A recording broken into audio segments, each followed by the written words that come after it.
Ahora ya los veo a ustedes, pero no veo la presentación.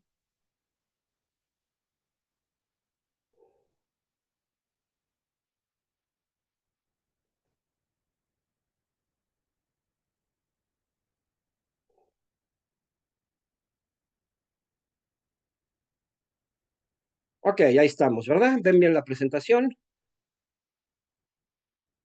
Sí, ¿Y oyen profe. bien? Sí, Pues sí, sí se arrancamos. ve. Perfecto.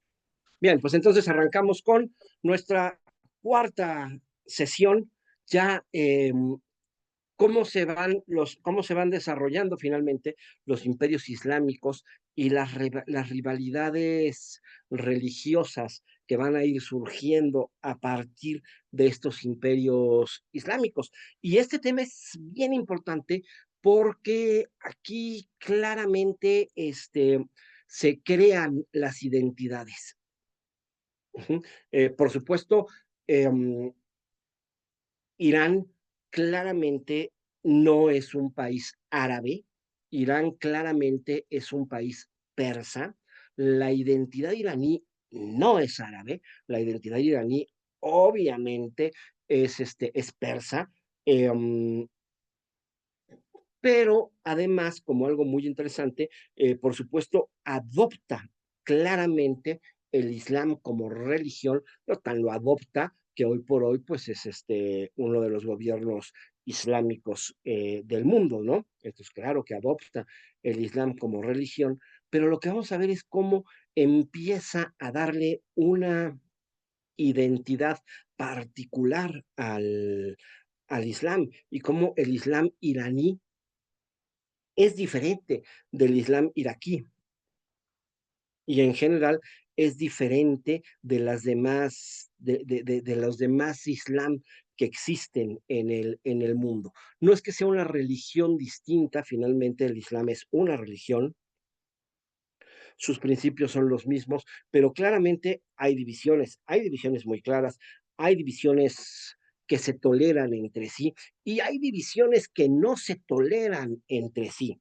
Y es precisamente durante las épocas de los grandes califatos, durante la época del califato Omeya y del califato Abbasí, cuando estas diferencias en el Islam se empiezan a tejer y cuando estas diferencias en el Islam pues empiezan a crear dos países aparentemente unificados por estar dentro de un mismo imperio, pero claramente distintos y donde claramente se empiezan a forjar conceptos diferentes de esta misma religión. Entonces, con entender cómo se dan estos imperios islámicos y las rivalidades religiosas, vamos a entender mucho de la rivalidad entre Irán e Irak, que por supuesto que no es una rivalidad moderna, es una rivalidad arcaica, ¿no? Entonces, vamos hacia allá. ¿Sí? Oiga, prof, en Irán son chiitas, ¿no? En Irán son chiitas, Y en así Irak, es. Sunitas. sunitas. Por eso es el pleito que hay. Por eso es el pleito que hay entre ellos, definitivamente. Son dos estilos de Islam que no se toleran entre sí. Aunque es curioso porque históricamente tuvieron sus épocas en las que claro que se toleraron, ¿no? Pero pues que no se toleran entre sí y que obviamente generan una división. Es la división más grave dentro del Islam, el suní y el chiita, ¿no? El sunismo y el chiismo es la división más fuerte dentro del Islam, es la división más grave y es la división más violenta dentro dentro del Islam. Entonces, sí, pues por supuesto, para allá vamos, ¿no? Y todo esto empieza a partir de una decadencia del califato abasí, ¿no? Una decadencia del califato abasí, donde vamos a ver que se dan, pues, un estado de corrupción, una serie de rebeliones y una pérdida de la autoridad central.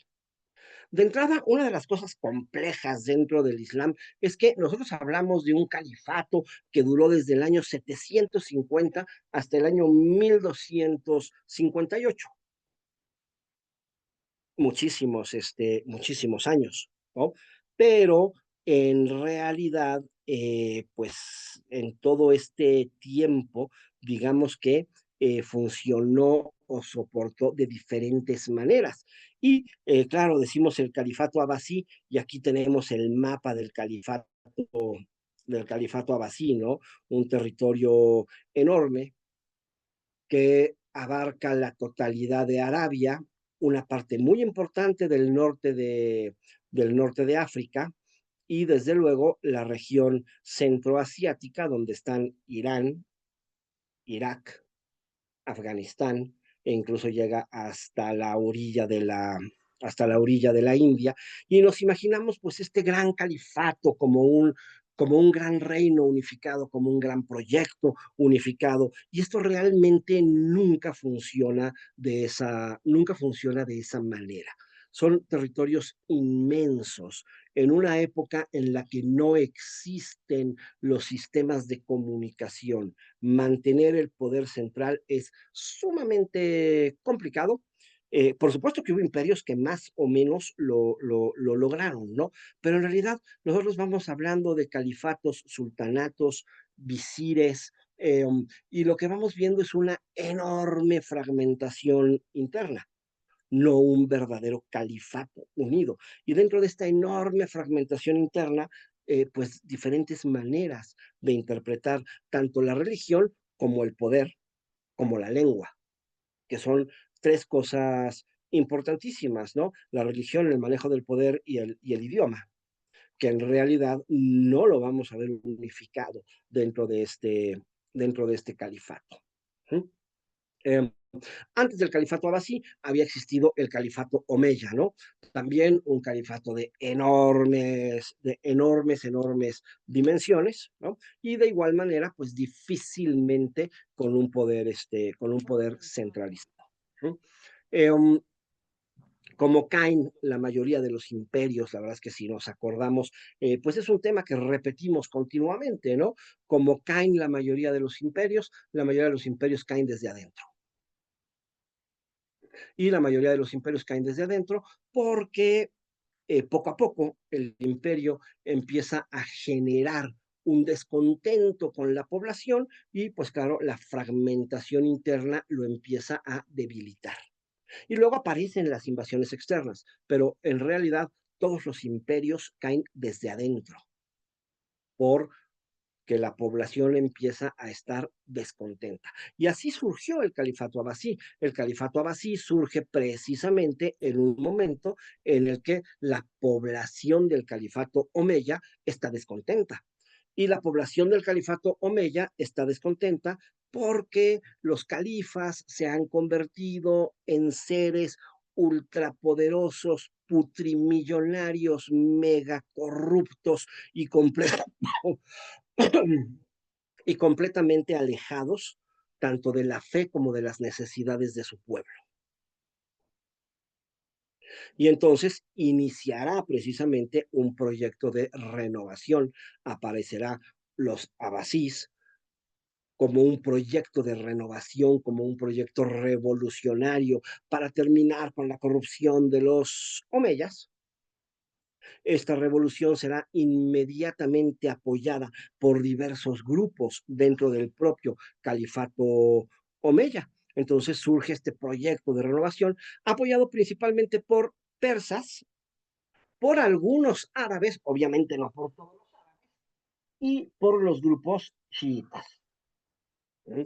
Tanto persas como chiíes, como los árabes que están desconformes, pues por supuesto, lo que buscan es un califato que los incluya, un califato más incluyente, un califato en el que ellos se puedan sentir más cómodos, ¿no? Y pues de esta manera caen los omeyas y toman el control los abasís. En cuanto surge este califato abasí, pues va a surgir con Bagdad como la gran capital. El auge del imperio, del califato abasí, vendrá pues precisamente a partir de la construcción de Bagdad. ¿no? Esta capital cosmopolita, a donde llegaba gente de todo el mundo, a donde llegaban conocimientos de todo el mundo, que marcan la edad de oro del Islam, ¿no? El mejor momento del Islam es cuando el califato abasí llega a su momento de auge, por ahí de los años 800 y fracción, ¿no? Se se crea la ciudad de Bagdad, y Bagdad se convierte además en un símbolo del conocimiento, en un símbolo de la cultura. Bagdad se convierte en el centro de estudios del mundo. En Bagdad se empiezan a traducir los textos griegos, los textos persas, todos los textos de la antigüedad, se empiezan a buscar, se empiezan a traducir al árabe y al persa. Y entonces surge este gran centro del conocimiento. Pero en realidad, desde el siglo IX, el califato va a empezar a entrar en una crisis estructural que va a terminar por convertirlo más bien en un poder simbólico, ¿no? Mientras la autoridad real va a empezar a quedar en otro tipo de manos, en manos de militares, en manos de visires, perdón, o en manos de dinastías regionales. Y además todos estos conceptos se van a ir persificando claramente, ¿no? Naciendo un Islam con una identidad persa, diferente a el Islam que se ha venido desarrollando desde los tiempos de Mahoma, pues que claramente es un Islam con identidad árabe. Pero el Islam que va a surgir poco a poco aquí será un Islam con una identidad persa, ¿sí? Em, Siempre el árabe se hará presente porque algo muy interesante es que el Corán no se debe de traducir. El Corán está dictado en árabe y no se debe de traducir. Por ende, todo musulmán que se respete debe de hablar y leer árabe para poder leer el Islam, ¿sí? Leer el Corán, perdón, ¿sí? Pero el idioma de la administración, el idioma de la cultura y mucha más literatura que surge alrededor empezarán a surgir en persa, de forma que se empezará a dar esta combinación de los idiomas y por ende esta combinación de una identidad diferente. Este, En los primeros siglos, entonces, decimos, pues Bagdad brilla, brilla como este centro de saber y comercio, ¿no?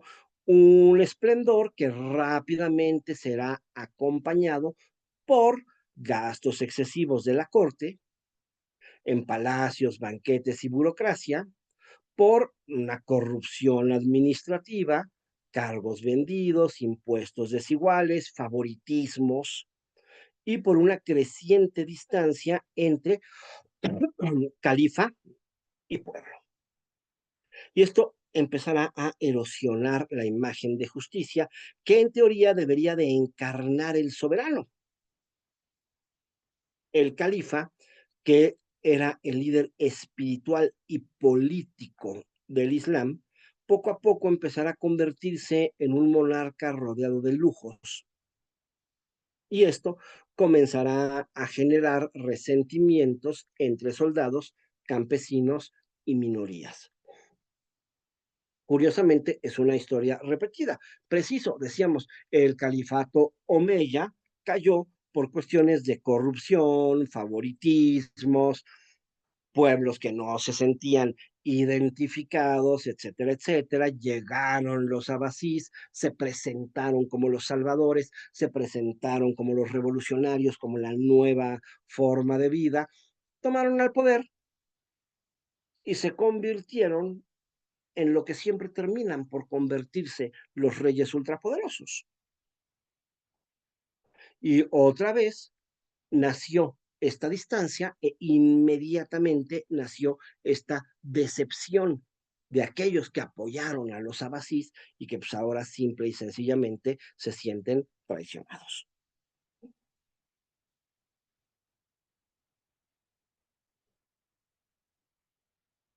Esto se va a empezar a reflejar muy claro, porque van a empezar a aparecer rebeliones masivas, ¿no? El primer indicio, desde luego, inequívoco de que un pueblo está descontento, pues claro, es la rebelión, ¿no? La crisis económica y las rebeliones masivas, que claro, suelen venir de la mano, ¿verdad? A veces la gente no está de todo contento, pero no nos va tan mal y la gente está tranquila. Si no estamos del todo contentos y además empezamos a pasar hambre, pues la gente empieza a estar menos tranquila, ¿no? Este, empiezan estas rebeliones masivas y la primera rebelión famosa es la rebelión de los Zang. Zang significa negro en, en lengua árabe, ¿sí? Zang, ellos hacían referencia a una región de África, la región de Zang, pero realmente lo que empezaron es a decirles Zang a todos los esclavos, a todos los esclavos africanos que estaban trabajando en las plantaciones en el sur de Irak. Y pues finalmente miles de esclavos repentinamente empiezan a levantarse en contra de la explotación brutal que están viviendo, creando un movimiento que desafió al Estado durante más de una década, más de 10 años de rebelión de los Zang, más de 10 años en donde los esclavos africanos se levantaron en armas, se negaron a seguir trabajando para sus señores, se negaron a seguir trabajando para las plantaciones y estuvieron cerca de colapsar al imperio.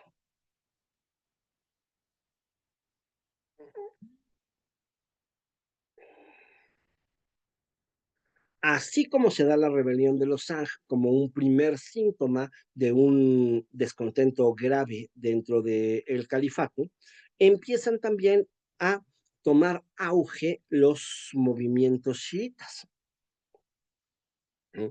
El chiismo había sido en un principio favorecido por los abasís. Los califas abasís habían dicho que sí, que el sucesor de Mahoma debería de ser un descendiente de Mahoma y pues claro, el chiismo inmediatamente apoyó a los abasís. ¿Mm? Pero en cuanto los abasís toman el poder, pues inmediatamente declaran que, pues no, que siempre no es tan importante ceder el poder a un representante no a un representante, perdón, a un descendiente de Mahoma, este,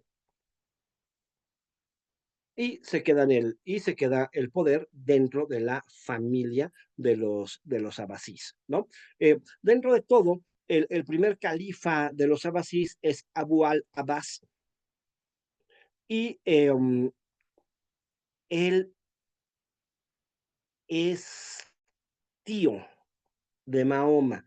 Él tiene una línea vinculatoria con Mahoma, ¿sí? Pero esto no es lo que el chiismo quería. Lo que el chiismo claramente promueve es el, el, el, el califa debe de ser descendiente de Mahoma, no pariente en alguna línea, descendiente de Mahoma, ¿sí? Y para ellos la descendencia de Mahoma viene a través de Fátima y por ende esa es la única línea que ellos aceptan.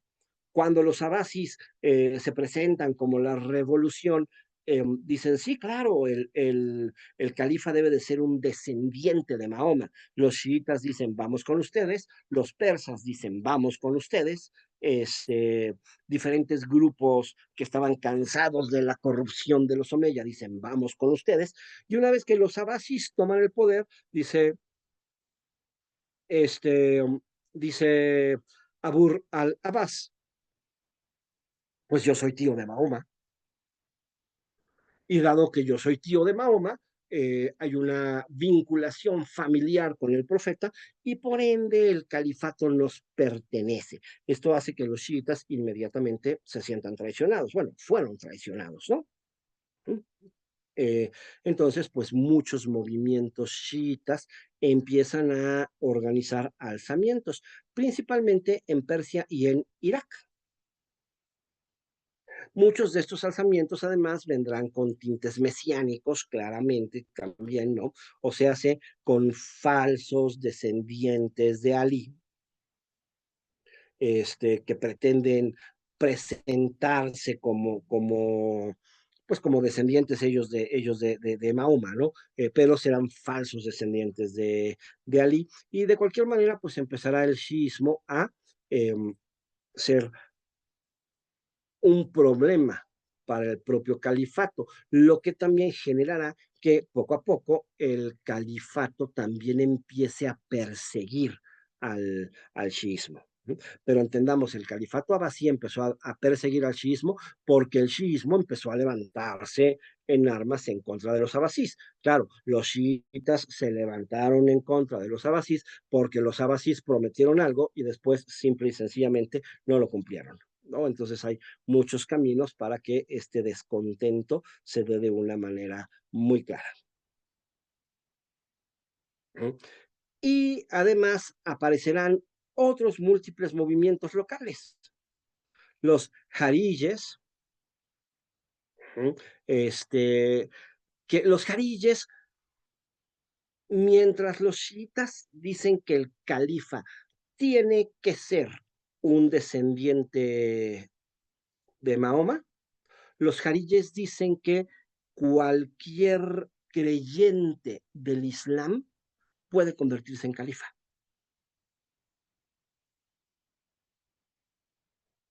pero no están contentos con los abasís porque este, pues son corruptos, son multimillonarios, ¿no? Entonces ellos empiezan a cuestionar la legitimidad del califa, pero ellos lo cuestionan más por el lado de buscar un Islam más igualitario. ¿Sí? Entonces, vamos viendo que tenemos una situación de revueltas que más allá, bueno, que claramente traen tensiones religiosas, pero más allá también traen fracturas sociales y fracturas políticas muy profundas dentro del propio califato abasí.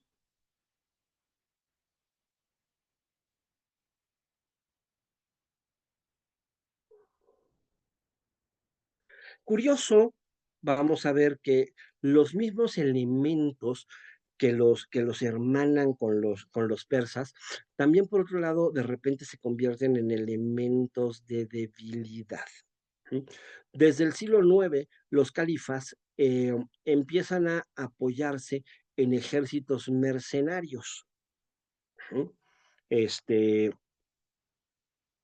los grandes ejércitos árabes del Islam, los que lograron la conquista de todo Arabia y después la conquista de todo el norte de África y la conquista de todo Asia Central, estos guerreros árabes formidables que a 10 años de la muerte de Mahoma han dominado territorios inmensamente grandes, pues ya no les gusta tanto eso de andar guerreando. Y entonces empiezan a buscar otro tipo de guerrero, ¿no? Ejércitos esclavizados y ejércitos mercenarios, ¿no? Principalmente turcos y mamelucos. ¿No? Este, Entendamos aquí el concepto de esclavo. ¿No? Sí, el concepto de esclavo es un personaje que fue capturado por el Islam, educado dentro del Islam y obligado a trabajar para el Islam. Pero es claro, nuestra lógica, cuando nosotros pensamos esclavo, pues pensamos en alguien que vive mal, que vive golpeado, que vive en condiciones infrahumanas, etcétera, etcétera, ¿no? Claro, este no es el caso de los ejércitos del Islam. Estos esclavos son entrenados como soldados, son educados dentro del Islam y en realidad terminan por convertirse en una élite. Están obligados a trabajar, sí, están obligados a defender, sí, pero al mismo tiempo, pues la realidad es que tienen muchísimo poder y tienen muchísimo dinero y no viven precisamente mal, ¿no? Entonces, estos ejércitos turcos y mamelucos, pues empiezan rápidamente a adquirir una enorme influencia dentro del Islam.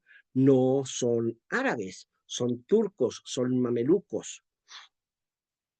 Entonces tenemos por un lado a un pueblo persa que ya fue absorbido por el Islam, pero que se sigue identificando plenamente con su cultura persa, a un grupo árabe que son los originarios, que son lo que es el primer Islam que existió, que fueron los grandes conquistadores, pero que claramente se están debilitando y están entonces manejando estos ejércitos mercenarios de turcos y mamelucos. Y claro, tenemos a los turcos y a los mamelucos también, ¿no? Entonces ya tenemos un Islam claramente multicultural, multilingüe, que empieza a, este, pues, tener diferentes ideologías y a tener diferentes aspectos dentro de la misma religión. El califa se va volviendo dependiente de estos generales y de estos comandantes militares.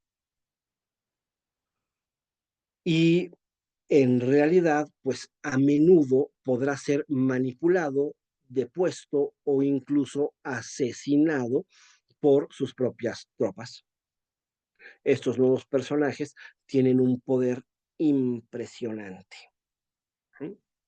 El mismo califa, y esto es una herencia persa, ¿sí? El mismo califa empezará a dejar el poder administrativo en manos de este tipo de personajes, ¿no?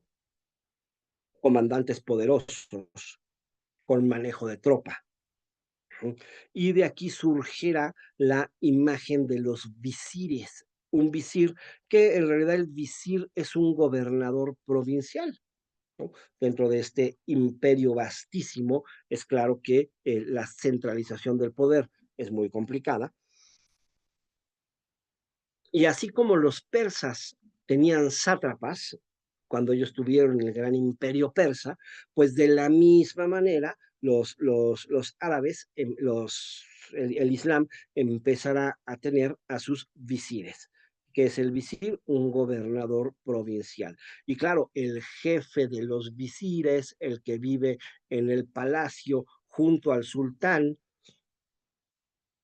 y se convierte en el poder político del califato, es el gran visir.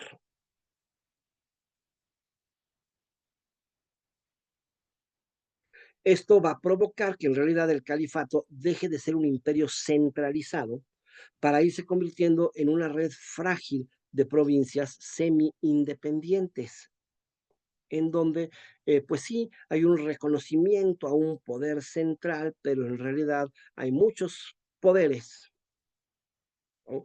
Y esto da oportunidad a que haya diferentes maneras de interpretar el gobierno y diferentes maneras de interpretar la religión. A partir del siglo X, el califa en Bagdad sigue siendo reconocido como la máxima autoridad religiosa del Islam, pero en la práctica ya no tiene el poder político. Y esto será muy importante porque finalmente esto va a ir haciendo que surjan figuras nuevas, diferentes al califato, que tienen derecho a gobernar sobre los pueblos, que tienen derecho a gobernar sobre territorios, aunque no sean una autoridad religiosa. La autoridad religiosa es el califa y califa solamente puede haber uno. Él es la máxima autoridad religiosa. Ujú. Si surge más de un califato, que claro que surgieron, pero si surge más de un califato, forzosamente estos están en guerra entre sí, porque solo puede haber un califa. ¿Sí? Si hay más de un califa, es como si hubiera más de un papa, ¿no? En el momento en el que haya más de un papa, tenemos problemas. Ujú. Si hay más de un califa, tenemos problemas. ¿Sí? Este, puede haber visires, puede haber sultanes, puede haber diferentes figuras que congregan un gobierno islámico, pero solo puede haber un califa.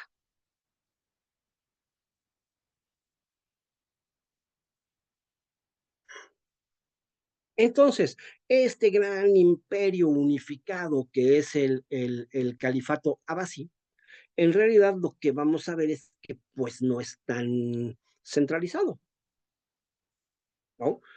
Pronto van a empezar a surgir una serie de dinastías independientes que sin necesariamente enemistarse con el califa, irán administrando sus territorios e irán autogobernándose de forma distinta. Muchas de estas dinastías importantes nacerán precisamente en Irán. Ahí aparecerán dinastías como los safáridas, los samaníes y los buyis, que gobernarán en una forma semi-independiente, ¿sí? Pero lo que vemos claramente es que no existe este gran concepto de un gran imperio, de un gran califato unificado. Por el contrario, en Irak el califa estaba bajo tutela militar. En Irak el califa es reconocido como la máxima autoridad religiosa, pero en realidad va perdiendo el poder político. Y esto es muy grave porque conforme va perdiendo el poder político, pues van surgiendo formas diferentes de gobierno. En otras regiones, además, surgirán otros califatos. En el Magreb, ¿no? Surgirá el califato al-andaluz, que se quedará en la región de España, o en Egipto surgirán los califatos rivales, los califatos fatimís. Los califatos fatimís obviamente son chiitas, ¿no? Este, y estos, si en el momento en el que hablamos de dos califas, hablamos de enfrentamiento entre ellos, ¿no? Que puede ser un enfrentamiento militar permanente, que pueden ser enfrentamientos militares este, esporádicos, pero vamos, es imposible que un califa pueda reconocer a otro califa. Si hablamos de sultanes, visires o cualquier otro sistema de gobierno, podemos hablar de una unificación. Entonces, ¿qué pasa? Empiezan a surgir dentro del califato abasí pequeños grupos independientes, pequeños gobiernos independientes. El califa en realidad queda bajo tutela militar y pierde el poder político. Y además surgen otros califatos como el califato al-andaluz o como el califato fatimí, que obviamente son rivales del califato abasí.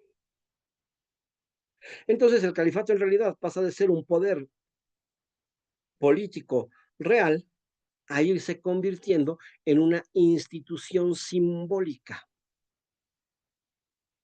Esto es muy importante. Va a sobrevivir el califa gracias a su prestigio religioso, pero en realidad va a sobrevivir cada vez con menor capacidad para gobernar en realidad.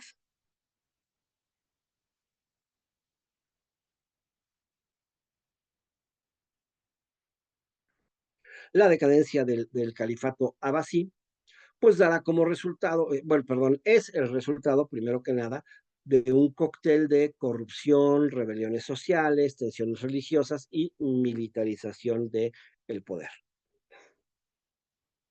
Bagdad sigue siendo el centro cultural y sigue siendo el centro del poder religioso, pero el poder político se va a fragmentar en múltiples dinastías regionales. Por eso de repente es muy complejo porque nos hablan de el califato abasí y vemos todo el mapa del califato abasí, ¿no? Y después nos hablan de los buyis y dices, ah, caray, pero ¿qué? ¿Esto no es parte del califato abasí? ¿Sí? Y de los safaríes, pues que esto no es parte del califato abasí, sí. Y de los algavíes, y de los tulunies, y de los sayíes, y que todo eso no es parte del califato abasí, sí, todo es el califato abasí. Sin embargo, vamos viendo diferentes dinastías que gobiernan dentro de este califato. ¿Por qué? Porque el califato perdió el poder político, e incluso este poder político se regionalizó. Entonces, en Bagdad está el califa, el centro cultural, el centro religioso del Islam, pero en diferentes lugares aparecen dinastías regionales, poco a poco. Y entonces vamos viendo esta fragmentación interna, en realidad. Esta fragmentación no destruyó al Islam ni destruyó a los abasís, pero sí diversificó notablemente, dando origen a una pluralidad de experiencias religiosas y políticas que son diferentes entre sí y que marcarán claramente el destino de Irán y de Irak durante muchos siglos. De hecho, durante tantos siglos como hasta el día de hoy.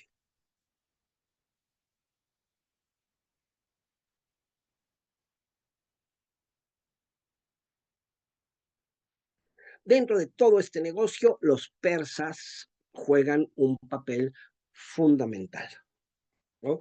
Dentro de todo este negocio, la cultura persa, eh, la herencia persa irá convirtiéndose en parte de un Islam completamente persificado, en parte de un Islam que deviene de los persas, que habla persa, que piensa en persa y que tiene sus raíces en la ideología de los persas, ¿no? Entonces, es las élites persas van a tener una influencia muy importante dentro del califato abasí y dentro de los grupos independientes, dentro de las dinastías independientes. ¿No? Ellos ejercieron, influenciaron notablemente en toda la estructura administrativa y cultural. ¿No? Desde la revolución que llevó a los abasis al poder en el año 750 hasta el esplendor de Bagdad, la participación de los persas es esencial para irle dando forma a este califato, que es islámico y árabe de origen, pero que va tomando un marcadísimo sello iranío, persa, en todo su funcionamiento y en su visión del mundo.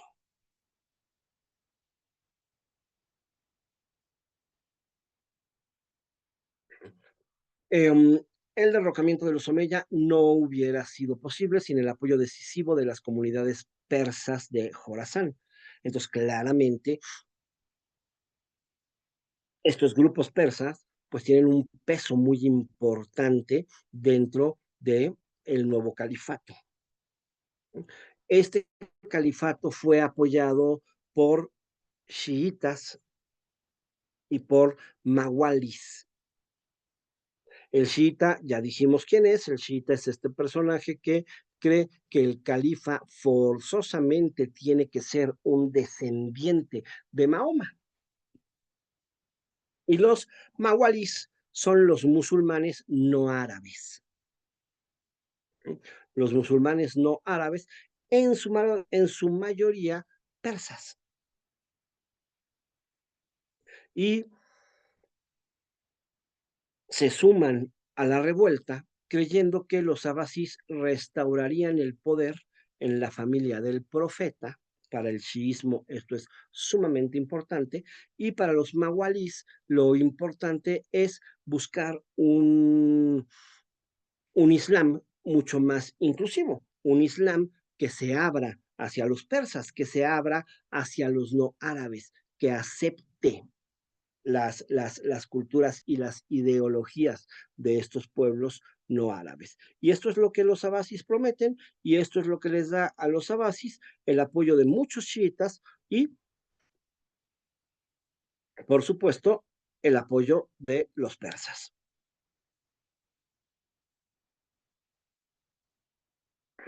Tan importante es el apoyo de los persas que uno de los líderes militares más importantes de, de los abasís es precisamente Abu Muslim al-Jurasani.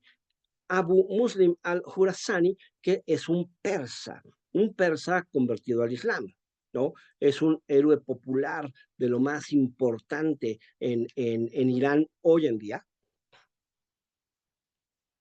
Ahí vemos esculturas de él en Irán, por supuesto, ¿no? Y es un personaje que encabezó las campañas militares que ayudaron a consolidar el poder de los abasís.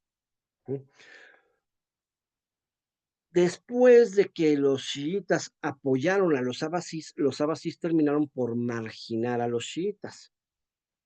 De todos modos, la apertura hacia los persas quedó instaurada.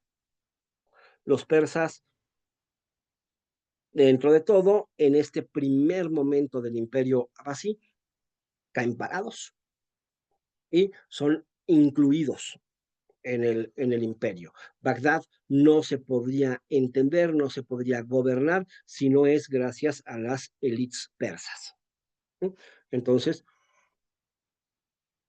empieza a funcionar este califato abasí muy claramente con los persas como este, pues, los grandes, la gran influencia y los que están trayendo su estilo y su manera de gobierno, ¿no?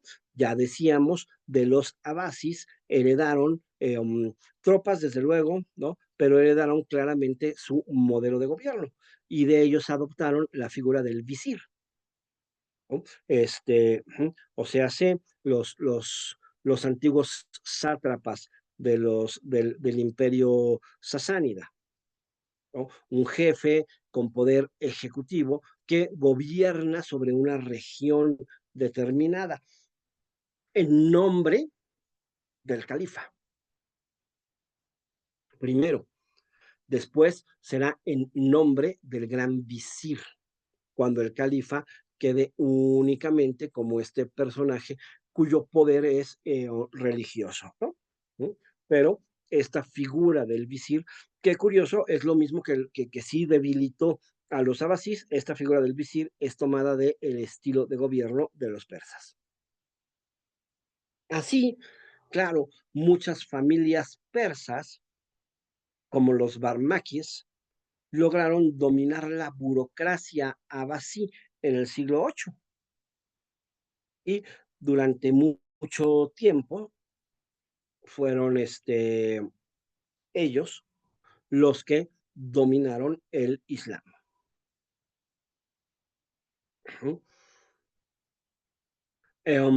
Estas familias después caerán en desgracia durante los tiempos de Harun al-Rashid, pero esto va a demostrar que el califato era mucho más dependiente de los persas de lo que quisieran haber sido, ¿no? Ahorita vamos para allá.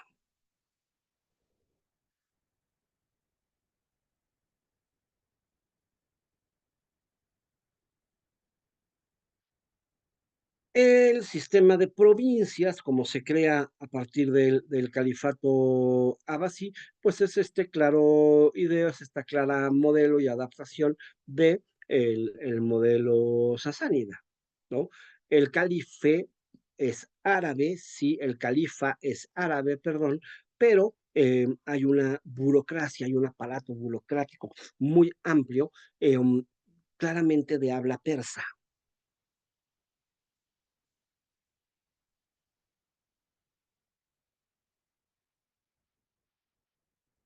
Bagdad fue fundada en el año 762 y se funda muy cerquita de la ciudad de Cestifonte. Ctesifonte, que era la antigua capital sasánida, ¿no? Y buscan crear Bagdad cerca de Ctesifonte precisamente para que haya una continuidad cultural, ¿no? Dentro de la corte abasí con los persas.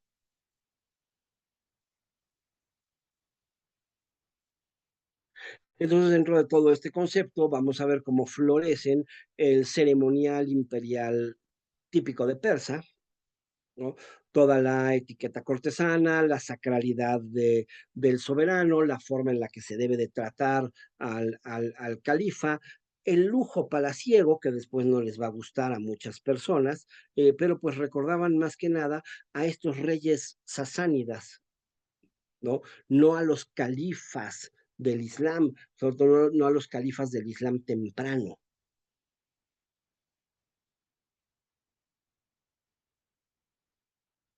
Al mismo tiempo, pues la literatura empieza a florecer en persa, ¿no? Literatura y poesía persa. Entonces, junto al árabe, que es la lengua de la religión, empiezan a aparecer obras literarias escritas en persa. ¿Sí? El Shahnamesh de Ferdusi, un poco posterior, ¿no?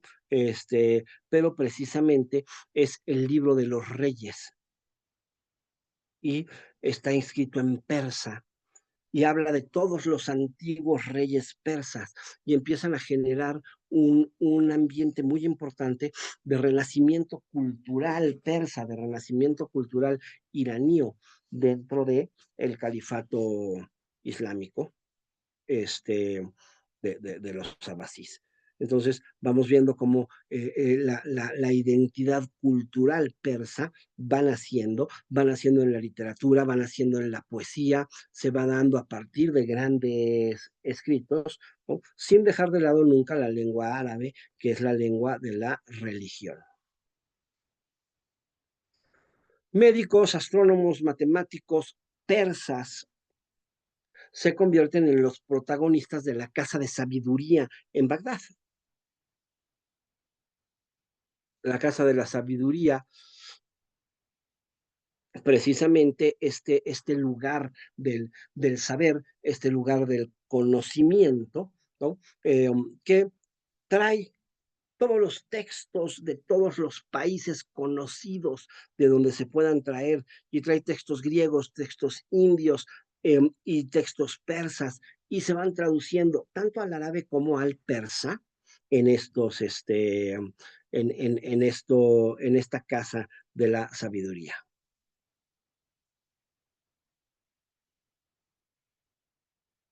El resultado, pues, es un califato religiosamente árabe, la lengua del Corán, y el Corán es la legitimidad del califa, pero con un cuerpo administrativo y cultural claramente persa, ¿no? Los modelos sasánidas de centralización y de fiscalidad es lo que va sobreviviendo.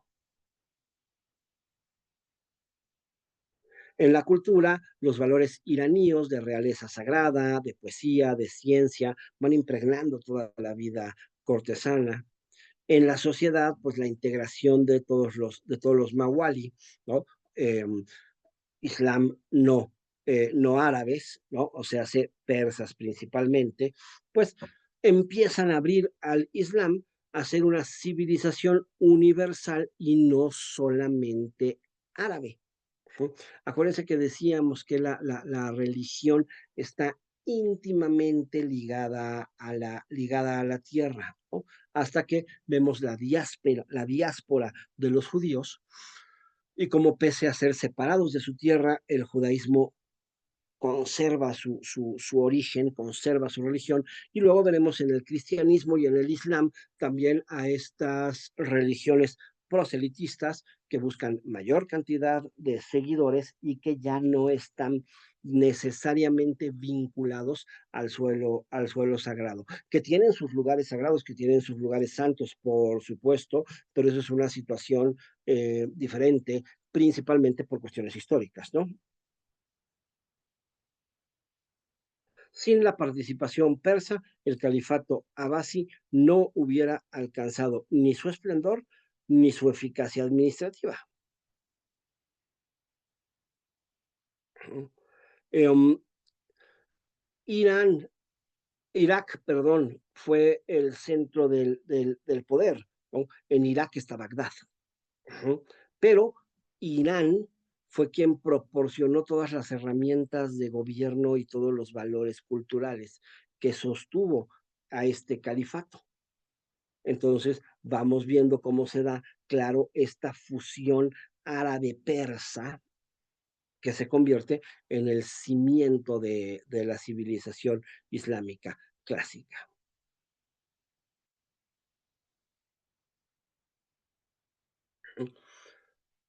El califato entonces, con todo esta cultural, con todo este poder inicial, también enfrenta desde muy temprano a sus movimientos de oposición que empiezan a cuestionar su legitimidad, ¿no?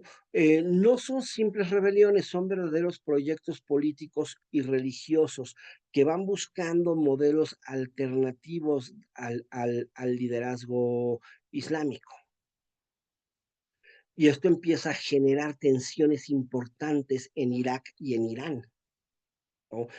Ahí son las tensiones especialmente intensas, porque son regiones que han aportado todo para la revolución abasí, ¿no? Y pronto se empezarán a sentir traicionadas o marginadas, ¿no?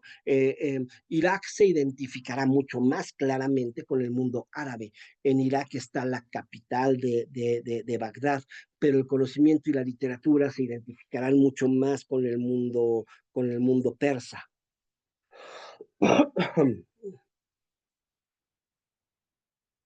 Los chiitas, por su parte, seguirán siendo esta espina permanente, ¿no? Porque creyeron que se les devolvería el poder a los descendientes de Ali y Fátima, considerados por ellos como legítimos líderes de la comunidad musulmana, y esto, por supuesto, no sucedió.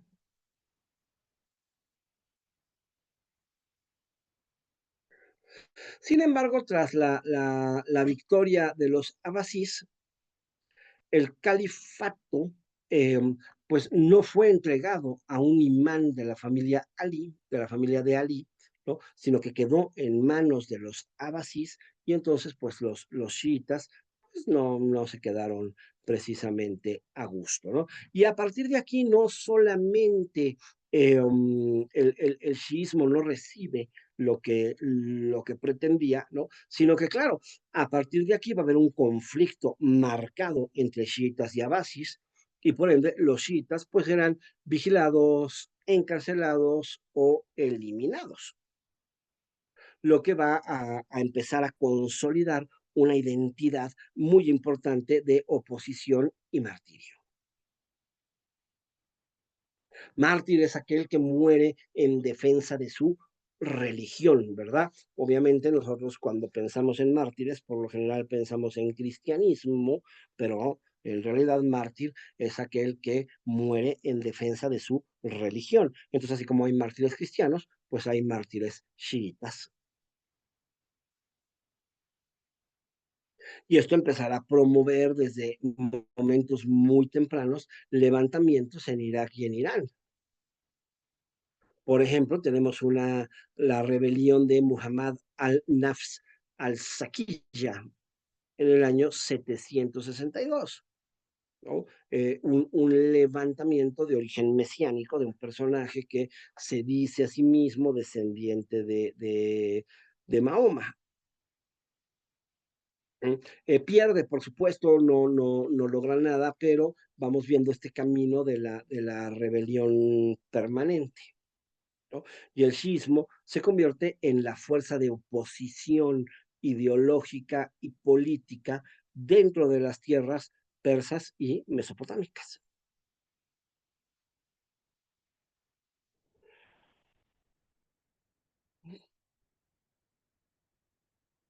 Y ya los habíamos mencionado, ¿no? Al mismo tiempo están surgiendo por ahí otros personajes como los Harajis, herederos de un movimiento que nació después de un conflicto entre Ali y Muwa, Muwayya en el siglo VII. ¿No? Este grupo de los Harajíes también se opone a los abasís, al mismo tiempo tampoco es amigo del chiismo, ¿no? La fragmentación misma viene de un enfrentamiento entre Ali, señor de los chiitas, imán descendiente de Mahoma, esposo de Fátima, pues, ¿no? Y Muwallin, entonces vemos ahí claramente que hay una separación entre estos dos grupos, ¿no? Este grupo de los harayes es el que defiende un Islam igualitario y a diferencia marcadísima en este momento, para ellos, al contrario, para ellos cualquier piadoso podría ser líder del Islam sin que importe en absoluto su linaje. Claro, los jarilles serán peligrosísimos tanto para los chiitas como para cualquier dinastía islámica, puesto que el concepto mismo de dinastía, pues claramente está centrado en la sangre, ¿no? En el linaje.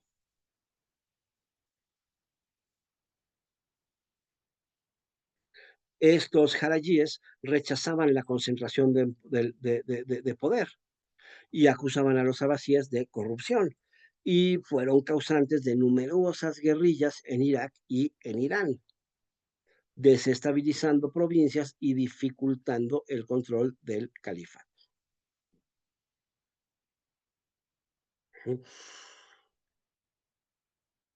Claramente son grupos minoritarios, pero lo que vamos viendo pues, es que el califato no representa a todos los musulmanes, que forzosamente sigue habiendo una situación de conflicto interno, ¿no?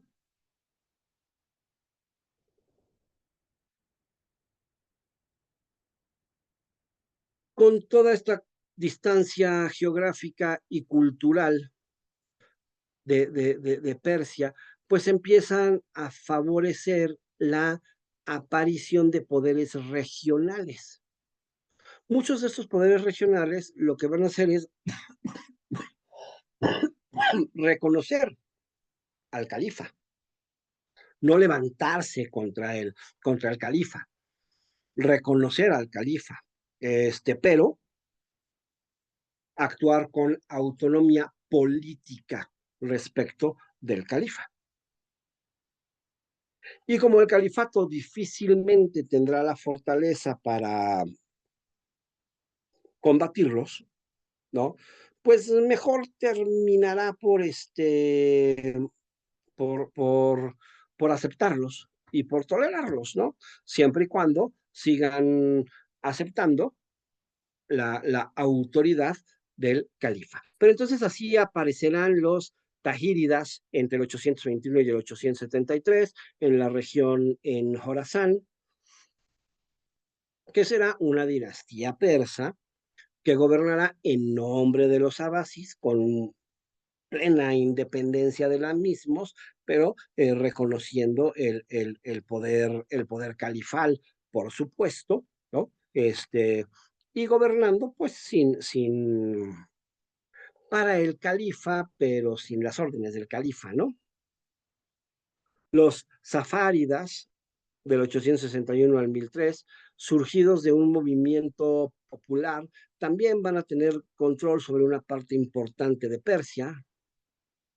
Los samánies entre el 819 y el 999, que son los promotores del renacimiento cultural persa, que busca preservar su idioma y su identidad iraní.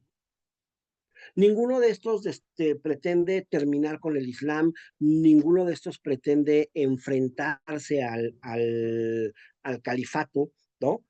No, todos estos movimientos se caracterizan, todas estas dinastías que van surgiendo, se caracterizan primero que nada por su respeto al, al, al califa, ¿no?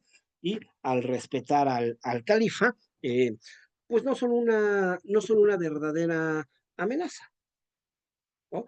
Todos se reivindican como una autoridad local frente al centralismo árabe de Bagdad, pero no pretenden ni quitar al califa, ni destruir, ni contradecir los principios del Islam, ni nada por el estilo. Por eso, claro, seguimos hablando de un califato abasí que abarca todas estas regiones enormes de Mesopotamia, de Irán, de el norte de África, ¿no? Pero en realidad, pues también estamos hablando de estos pequeños gobiernos en territorios no tan amplios, ¿no? Que son diferentes, que son una división, que gobiernan, si se fijan en las fechas, pues en muchas ocasiones simultáneamente en pequeñas regiones,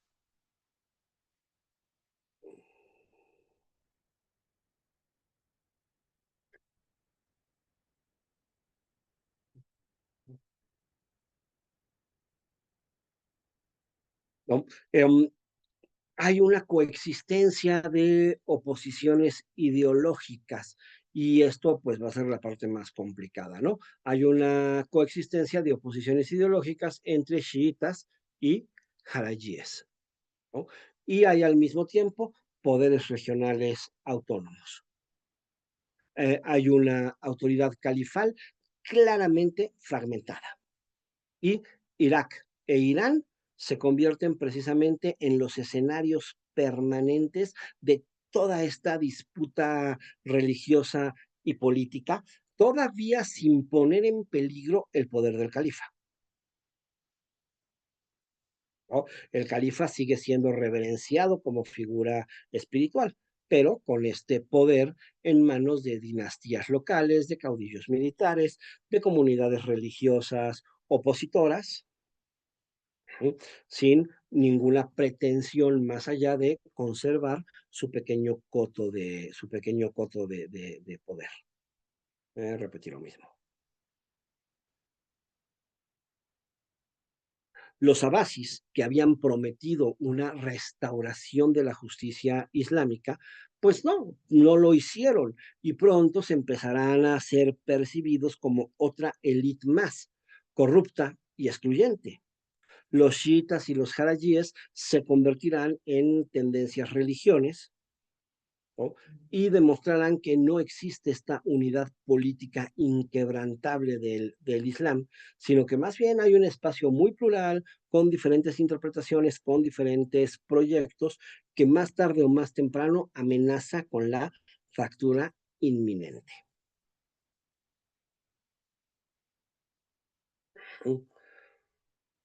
Entonces, pues vamos viendo cómo surgen estas primeras autonomías persas, ¿no? Eh, um, que gobiernan desde diferentes regiones dentro de un mismo califato. ¿No? Hay una clara decadencia del poder central abasí. El siglo IX empieza a abrir las puertas a la aparición de todas estas dinastías regionales autónomas en Persia, ¿no? Que pues sí, aunque primero reconocen nominalmente al califa de Bagdad, pues en práctica gobiernan con independencia. Y estos principados pues van representando un renacimiento político y cultural iranío, un renacimiento político y cultural persa, en el que se preservan las tradiciones persas y pues aparece un sistema, una síntesis muy interesante islámico-iraní, ¿no? Entonces, entre estas dinastías, pues ya las habíamos más o menos visto, vamos a profundizarle un poquito más. Están los Tahíridas del 821 al 873, ¿no? Una autonomía bajo una clara apariencia de lealtad. Este grupo fue fundado por un personaje, ¿m? Que se llama Tahir ibn Hussein. No tenemos imágenes de él, solo existen sus monedas, ¿no? Él es un general persa, es leal a los abasíes que habían participado en las guerras de la sucesión califal, y su grupo se queda gobernando Jorazán y crean una capital en Nishapur.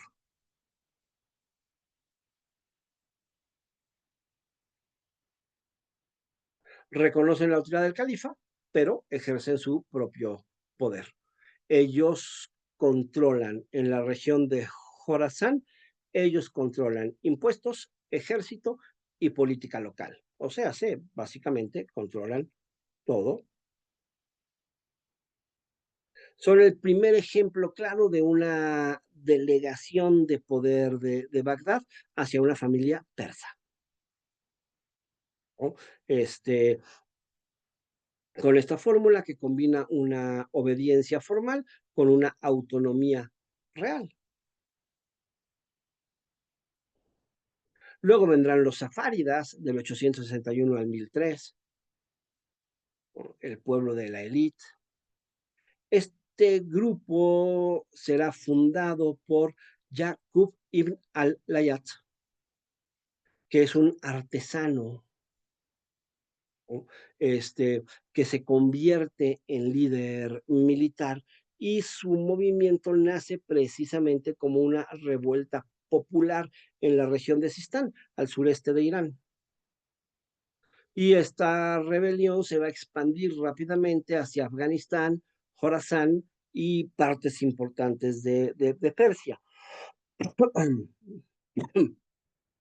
A diferencia de los tajíridas, los safáridas sí desafían directamente al califato, sí buscan expandir su autoridad sin mediaciones, sí promueven un gobierno con base militar, ¿no?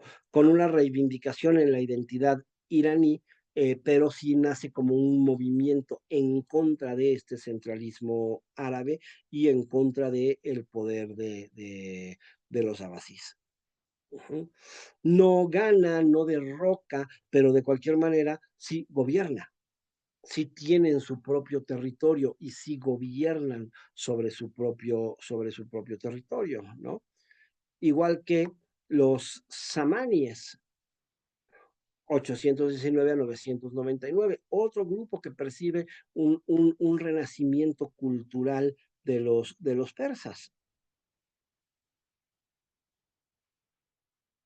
Ellos aparecerán en Transoxiana, en Jorazán, y gobernarán con su capital en Bujará y luego en Samarcanda.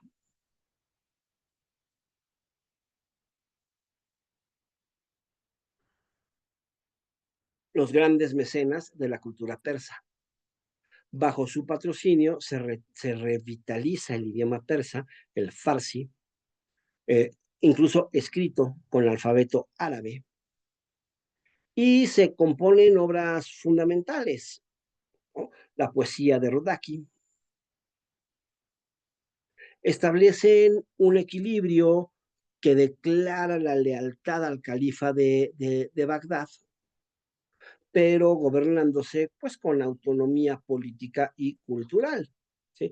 A ellos se les debe el Shamanesh, el libro de los reyes, que es un libro que inspira el orgullo nacional de los persas, desde luego, el gran libro de los reyes de Persia.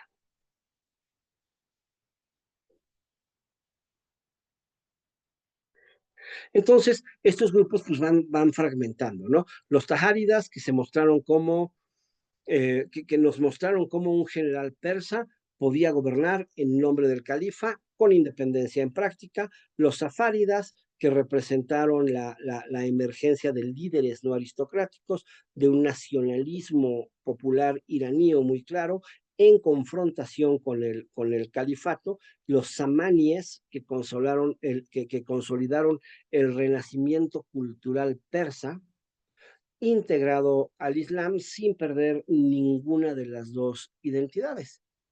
Con estas tres dinastías vamos viendo pues cómo esta autoridad nominal de Bagdad pues más bien no es muy real y cómo más bien estos centros regionales pueden cambiar el equilibrio, pueden cambiar las tradiciones, pueden cambiar los sistemas de fe y pues son gobiernos diferentes dentro del propio califato abasí.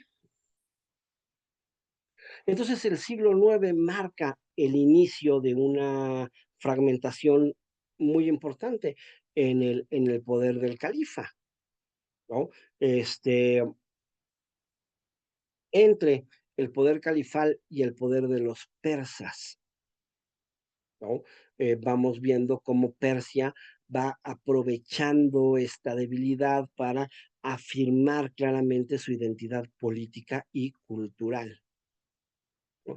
Estas primeras autonomías son importantes porque es lo que funda la base para que en los siguientes siglos Irán se consolide como un polo alternativo dentro del Islam y no solamente como otra provincia del califato, ¿no? Sino como una alternativa importante, como un polo de enorme movimiento político.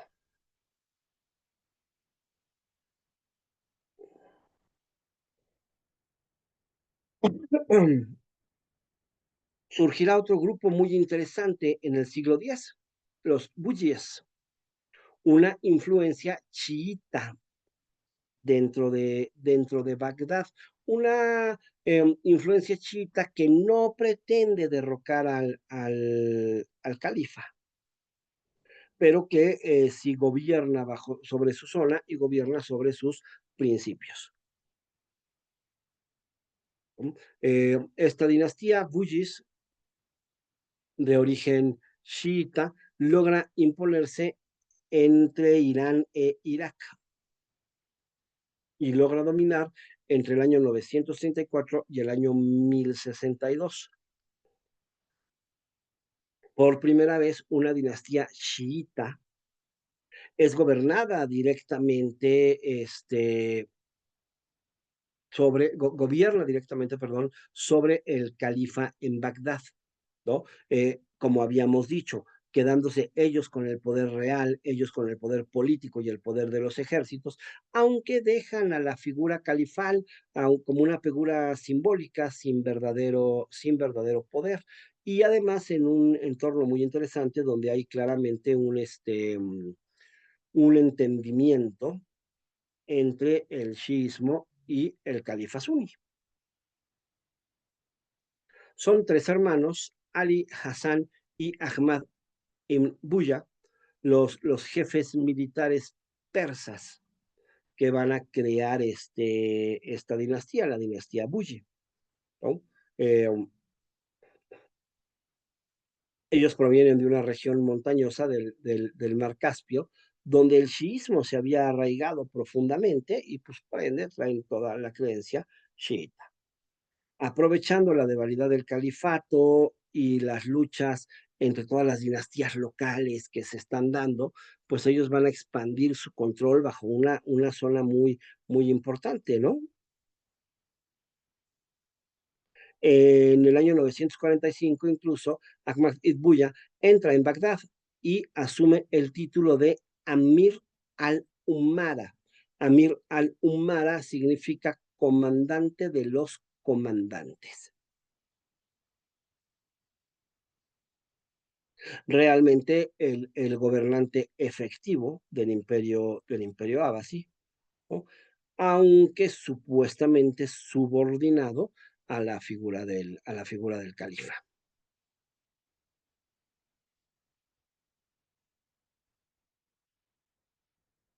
Una vez en el poder, ellos no abolieron al califato, aprovecharon la existencia del mismo, lo mantuvieron como figura ceremonial, la máxima autoridad religiosa, pero sin ejército, sin control administrativo. Entonces los buyis son los verdaderos gobernantes. Ellos decidieron la política, los impuestos, las estrategias militares, ¿no? El califato queda como una institución vacía de poder político. Bagdad permanece como capital simbólica del mundo islámico, ¿sí? Pero claramente como chiitas duodecimanos, ¿no? Y gobiernan sobre un califato suní. Uh-huh. ¿Qué es el chiismo duodecimano? Uh-huh. Este,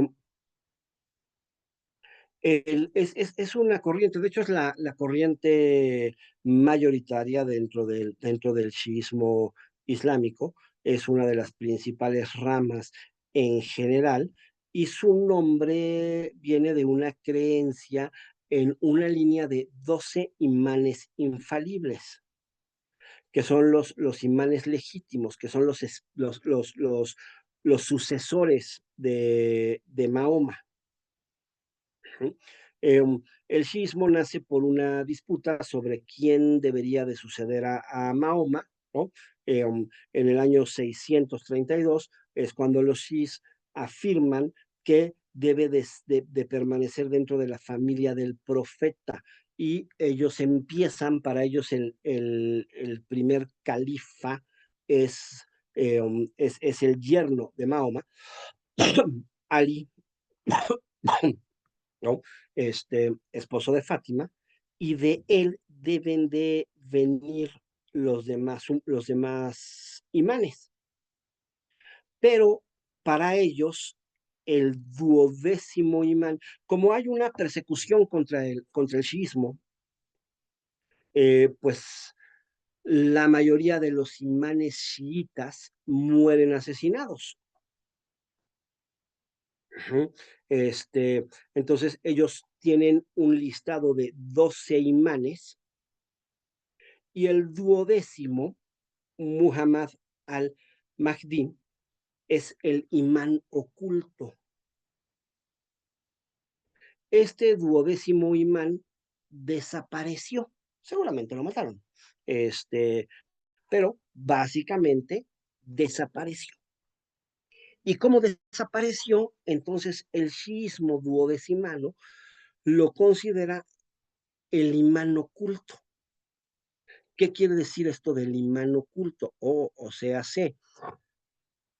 Dios, Alá, por medios sobrenaturales, mantiene a este imán. Está vivo, está oculto en algún lugar del universo. Y cuando llegue el momento de que el chiismo triunfe, se imponga,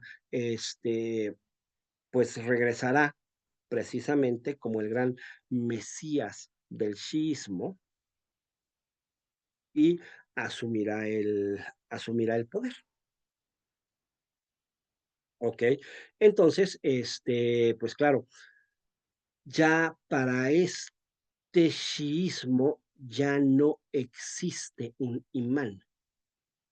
Entonces existirá una autoridad política del Islam que reivindicará los principios religiosos del chiismo, que reivindicará las tradiciones, las costumbres y las fiestas chiitas, y que gobernará en base a los principios de la ley islámica, pero ya no hay un imán, ya no hay una autoridad máxima religiosa.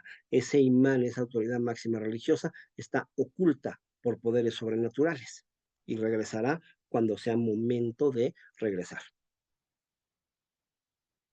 ¿Mm? Siendo chiitas duodecimanos y gobernando sobre un califato suní, pues genera una trascendencia muy interesante. Principalmente ellos lo que van a hacer es precisamente eso, imponer sus fiestas, conmemorar sus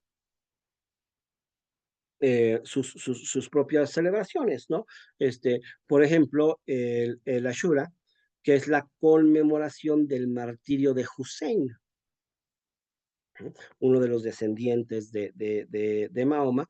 Hussein muere en Karbala y bueno, pues esa es una de las fiestas más importantes del shiismo, del sismo duodecimano, ¿no? Mientras que los sunis también celebran el Ashura, pero para ellos se celebra 12 días después de la muerte del profeta, y su significado es diferente, ¿no? Ellos festejan al profeta, la muerte de Mahoma, mientras que los chiíes festejan el martirio de Hussein. Claro, protegieron a las comunidades chiitas, fomentaron su visibilidad pública, pero no impusieron el chiismo como una religión oficial obligatoria, ni mucho menos. Gobernaron tolerando el sunismo mayoritario y buscando evitar las divisiones abiertas. Sin embargo, bueno, pues su momento en el poder terminó, desde luego, ¿no? Ellos, además de revitalizar el shiismo, también revitalizaron las tradiciones persas.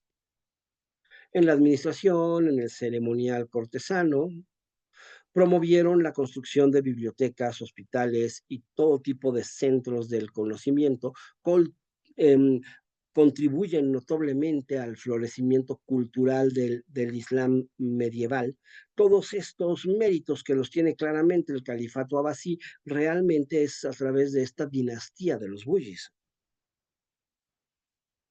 Su gobierno es muy interesante porque demuestra que el califato puede ser incluso dominado por poderes externos, ¿no? Sin necesidad de terminar con el califa. Y claro, esto lo copiarán posteriormente los turcos selyúcidas y los mamelucos.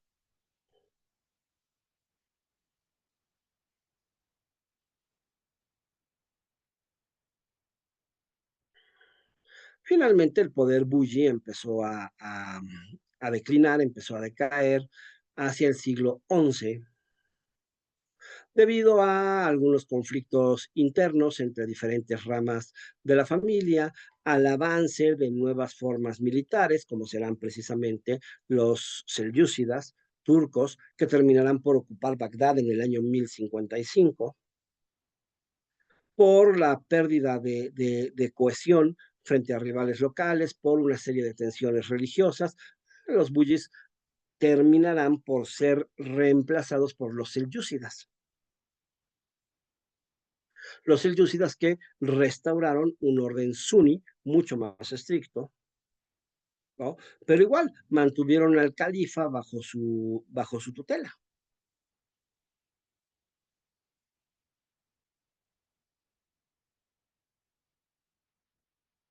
El dominio de los buyis es este primer punto muy importante dentro de la historia islámica, ¿no? La primera vez que el califato es reducido a un símbolo, que es gobernado en práctica por una dinastía chiita persa, ¿no? Y pues el legado importantísimo de demostrar que el poder político y el poder religioso pueden separarse y que de esta manera se puede um, legitimar un poder político diverso al poder del califa, ¿no? Incluso que sunismo y shiismo pueden coexistir dentro de un mismo estado, con mucha tensión probablemente, pero pueden existir dentro de un mismo estado. Los samanis, otra dinastía persa también, ¿no? Ujú. Igual en Bagdad los califas abbasis siguen estando al centro, pierden el poder real frente a los buyis, y entonces en el noreste surge otra dinastía persa, ¿no? Que son los samaníes, que esto pues marca profundamente la identidad de Irán dentro del Islam. Ellos ya son los que dijimos, reinan en Transaxonia, o sea, en el actual Uzbekistán y en Tayikistán. Garantizan la estabilidad política de una región importante, ¿no? Y revitalizan el idioma, la cultura y la identidad de los persas. Se originan como una familia noble que obtiene su poder de los abasis y consolidan su autonomía en Bujará y en Samarcanda. Siguen siempre reconociendo el poder del califa, pero pues claramente gobiernan de una manera separada, independiente, ¿no? Gobiernan un territorio muy vasto que va desde el Mar Aral hasta Afganistán. Es uno de los reinos más poderosos dentro de este Islam oriental. Se caracterizan por una gran estabilidad política, por una administración sasánida y pues por la adaptación de los persas y del Islam, ¿no? Por la combinación persa-islámica.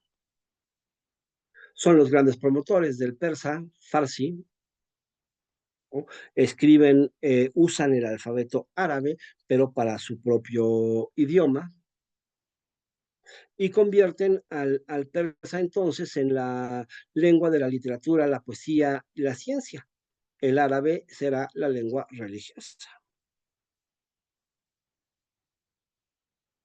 Por eso, bajo el Islam, la identidad iraní nunca se pierde. El idioma persa nunca se pierde, ¿no? Al contrario, tiene un renacimiento importantísimo, muy fuerte. Este, la corte samaní se convierte en un centro de mecenazgo cultural para todo lo que tenga que ver con la lengua persa. Van a traer poetas, sabios, científicos, ¿no? Rudaki, el padre de la poesía persa, pues precisamente florecerá bajo este periodo.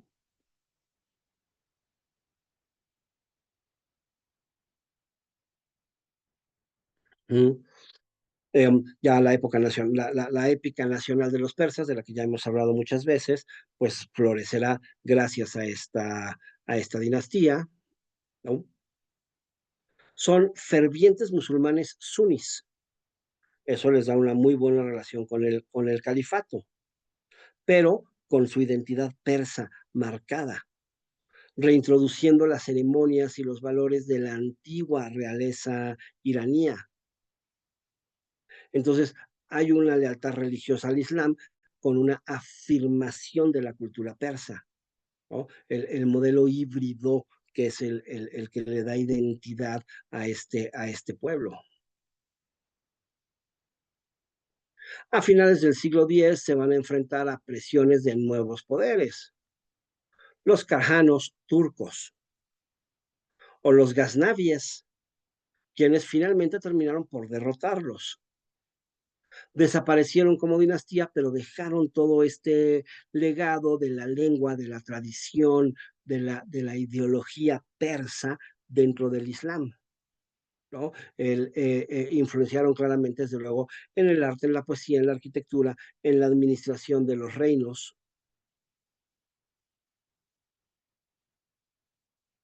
¿Mm? Jugaron un papel importantísimo de resistencia cultural iraní. Frenaron los procesos de arabización.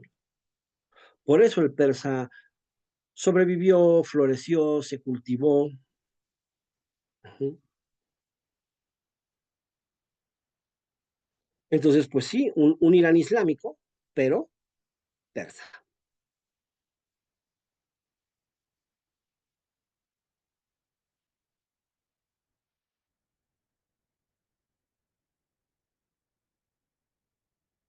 Después empezarán a florecer nuevas dinastías, ¿no?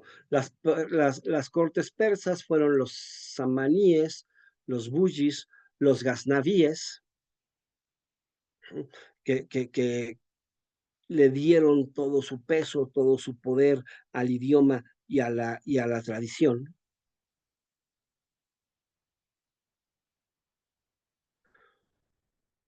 Crearon la política del Islam medieval, mantuvieron viva su tradición monárquica con sus ceremonias, con sus jerarquías, con sus protocolos. Crearon literatura, crearon ciencia, es el momento de apertura, el momento de conocimiento, el momento de crecimiento cultural del Islam. Y su influencia se fue hasta la India, donde influyeron sobre los sultanatos mongoles, y se fue hasta Anatolia, donde influyeron sobre los selyúcidas y sobre los otomanos.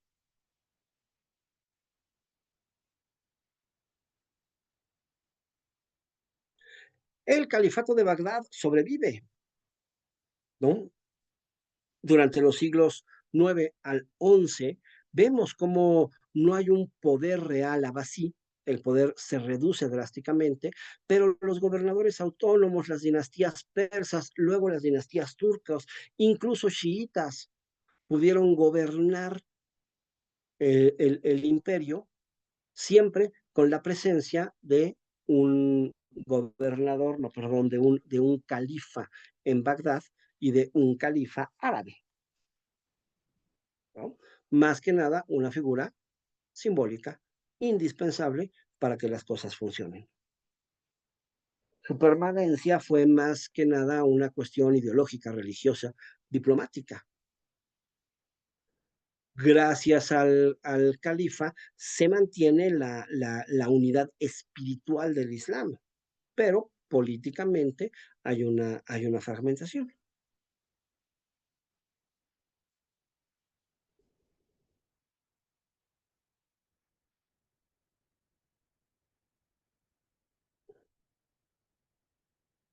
¿No? El califa pues tiene esta figura o toma esta figura importantísima como el sucesor, Jalifa, sucesor, el guía espiritual de la comunidad islámica, el guardián del Islam, el protector del Corán y la Suma, el único personaje con legitimidad formal para ser reconocido como el líder supremo del Islam suní, sin poder militar, sin poder económico real, pero con una figura muy importante para mantener la continuidad, para mantener el prestigio, para mantener el poder, simbolizando eso, simbolizando la continuidad desde el profeta, desde la existencia del profeta Mahoma, ¿no? En la práctica, subordinado a las dinastías militares que controlan Bagdad, no decide política, pero es necesario para que los gobernantes puedan justificar su autoridad. Es el sello de legitimidad. Sin la autoridad del califa, los gobiernos regionales no hubieran podido existir. Bagdad sigue siendo el centro religioso, Bagdad sigue siendo la capital cultural y, por supuesto, la referencia diplomática. Los gobernantes del mundo islámico necesitan el reconocimiento califal para poder tener poder. ¿No? La ciudad de Bagdad mantiene sus bibliotecas, sus madrazas, todo este flujo intelectual enorme de búsqueda del conocimiento, de esplendor. Y por supuesto en Bagdad viven los ulemas, las escuelas, los jueces, toda la autoridad del califa, toda la autoridad religiosa, claramente vive en Bagdad. ¿No? Con esta presencia del califa se garantiza una unidad formal del Islam suní, frente a califatos rivales, desde luego, como serán los omeyas, que terminarán por establecer en Córdoba, o los fatimís, en el Cairo que son chiitas. El califa de Bagdad será el referente de estabilidad en este modelo político fragmentado, permitirá a las dinastías locales presentarse como delegados del califa y esto pues, evitará los cuestionamientos sobre su legitimidad religiosa. Una pregunta, Incluso profesor. cuando ¿Los omeyas eran chiitos o sunís? los omeyas son sunís. Sunís también. Sí, sí, sí. Sí, los chiitas son principalmente los fatimís y la dinastía de los buyis, que existió un periodo muy importante, ¿no? Incluso cuando Bagdad sea invadida por los selyúcidas, por los mongoles o por los otomanos, van a mantener la figura del califa. Hasta el año 1258, cuando finalmente los mongoles destruyeron la ciudad, ¿no? Aunque incluso después reapareció una institución califal en el Cairo y después en Estambul, ¿no? Lo que muestra siempre este símbolo más allá de la realidad política, el califa, la autoridad religiosa. Durante estos siglos, pues sí, el califa fue una especie de rey sin reino, con todos los poderes, con todas las comodidades y con todos los lujos, por supuesto, no es que no es que el califa viviera mal bajo ninguna circunstancia, ¿verdad? Pero en un califato en realidad más bien fragmentado, ¿no? Pero con la legitimidad simbólica, mucho más importante que cualquier poder militar.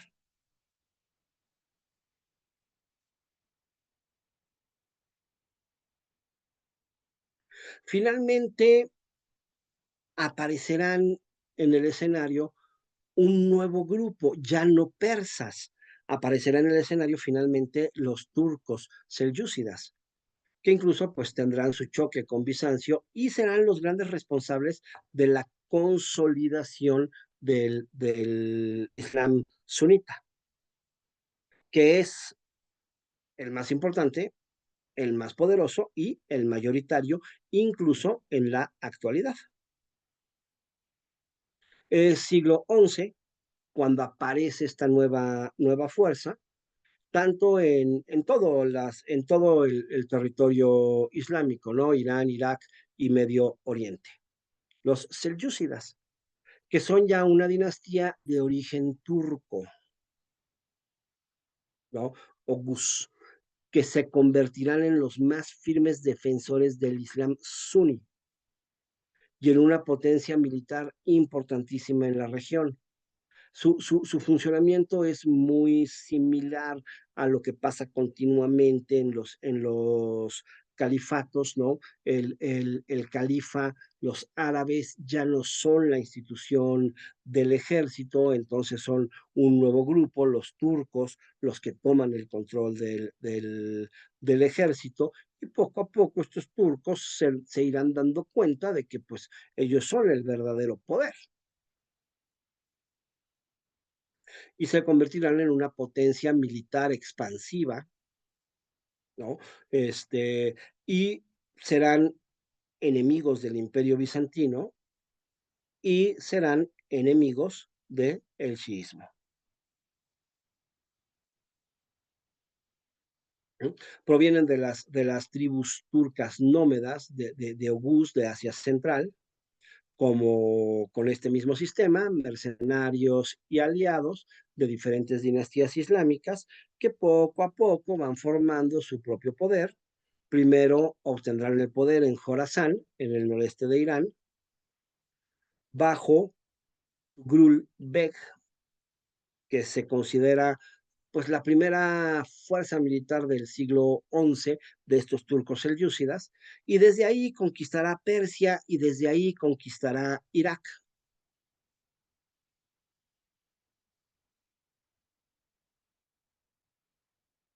Y en el año 1055 finalmente entrarán en Bagdad.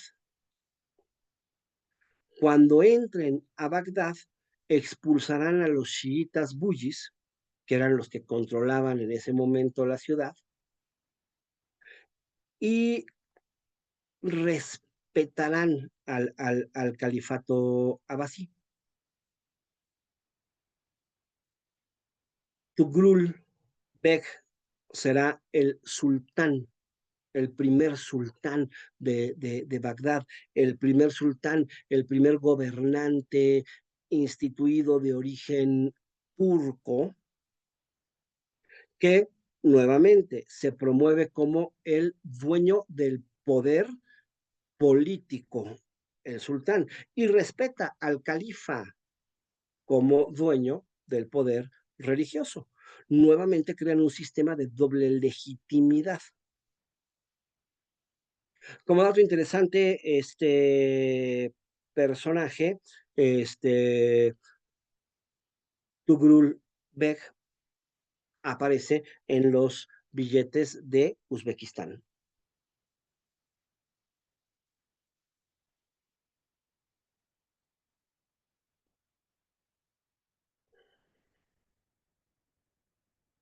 Luego los selyúcidas se expandirán hacia Anatolia, se enfrentarán con el Imperio Bizantino. En el año 1071, en la batalla de Manzikert, será el sultán Alp Arslan el que derrota al ejército bizantino y captura al emperador romano cuarto Diógenes, con lo que terminará por convertir a los bizantinos en un pueblo tributario. Esto abrió las puertas de Anatolia a la migración turca, y esto terminó por transformar esta región de Anatolia en lo que después se convertirá en el núcleo del Imperio Otomano. Esta derrota bizantina es muy importante porque es el detonante de la enemistad marcada entre el cristianismo y el islam. A partir de ahí, Bizancio le pedirá ayuda a los europeos para terminar con el avance musulmán, ¿no? Y a partir de ahí, pues surgirán las cruzadas.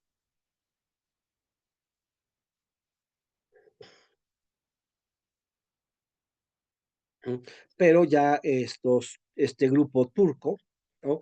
Serán los perseguidores, ellos persiguen y limitan la influencia de las comunidades chiitas en Irak e Irán, fundaron madrazas, escuelas religiosas para consolidar plenamente la doctrina suní ortodoxa, fortalecieron el poder de los ulemas, el sunismo recuperó su fuerza institucional.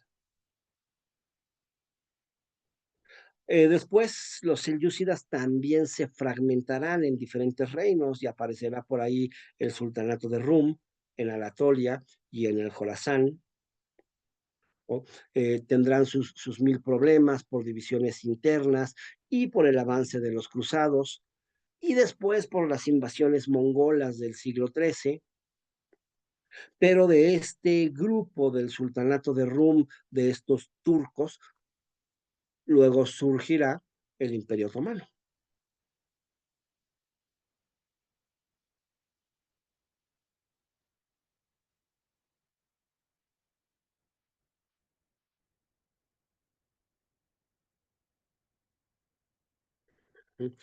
Pero dejaron este modelo muy duradero, el modelo del sultán.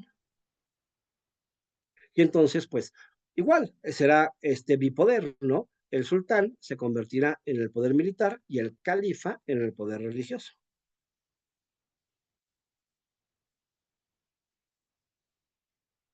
Con el ascenso de los selyúcidas se da toda la reconfiguración del poder islámico. Ellos serán los grandes defensores del califato abasí en Bagdad. Derrotaron a el imperio bizantino cristiano y se apoderaron de Anatolia. Consolidaron el sunismo como la corriente dominante en Irak y en Irak. Y su papel fue decisivo para preparar todo el terreno político y religioso que después vivirá todo el Medio Oriente medieval.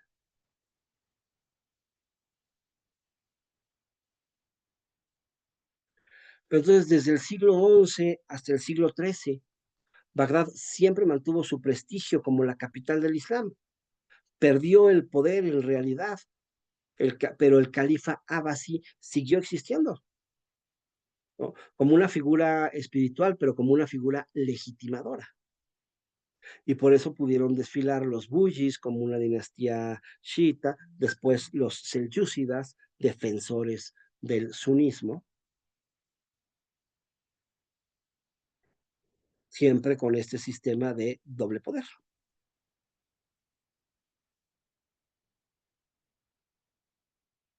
¿no? Poco a poco, la subordinación del califa va debilitando la cohesión del Islam política, y entonces poco a poco el chiismo crece principalmente en Persia y en el sur de Irak, desafiando la legitimidad de los sunis en confrontación ya claramente con los selyúcidas que promueven el sunismo como la única alternativa.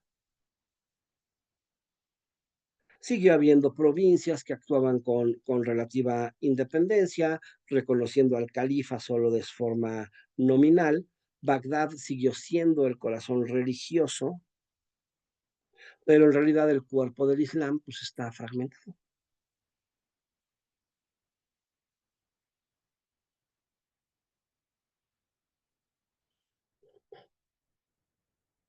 Este mapa es de la actualidad,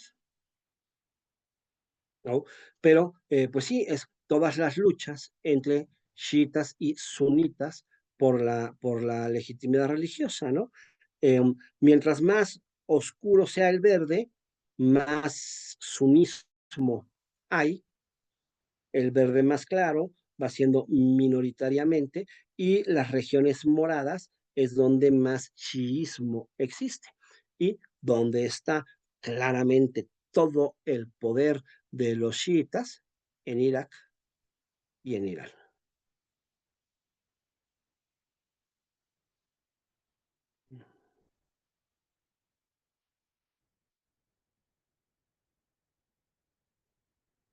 ¿no?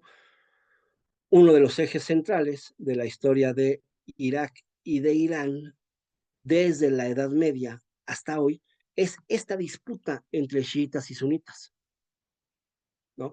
Durante todo el periodo de fragmentación del califato abbasí, en toda la época de la aparición de las dinastías regionales, desde los siglos 9 hasta el 11, pues está toda esta división religiosa política, ¿no?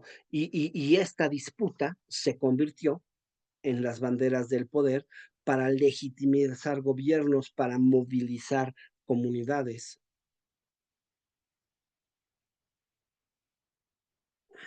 Irak tuvo gobiernos sunnis y tuvo gobiernos laicos y defendió y promovió principalmente al Islam sunita, pese a tener una mayoría chiita. Irak fue respetando cada vez más a su mayoría chiita, ¿no? Pero pues ahí vemos todos los orígenes de todos los problemas. En realidad la fractura viene desde la muerte de Mahoma, desde luego, ¿no? Los sunitas defendieron la elección de los califas por consenso de la comunidad y los chiitas afirmaron que solamente los descendientes de Ali pueden ser los legítimos líderes, los imanes, ¿no? La disputa, claro que inicialmente era política, se convirtió en una diferencia teológica, en una diferencia de rituales, en una diferencia de fiestas, que hoy pues hace dos versiones no reconciliables del Islam,